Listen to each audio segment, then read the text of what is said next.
In front of me is Motorola Moto G15 Power, and today I would like to show you how you can turn on and use keyboard Clipboard.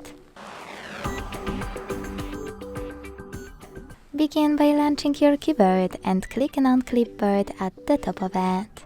Then use the switcher to activate it and this arrow to go back. To use Clipboard though, you need to copy or cut any text. To paste it right away, click on it at the top of your keyboard.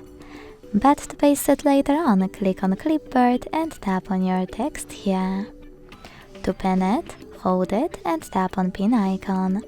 You can unpin it the same way. To delete it, hold it one more time and tap on delete. To disable Clipboard completely, use the same switcher. Thanks so much for watching. If you enjoyed this video, leave a like, comment and subscribe. Bye!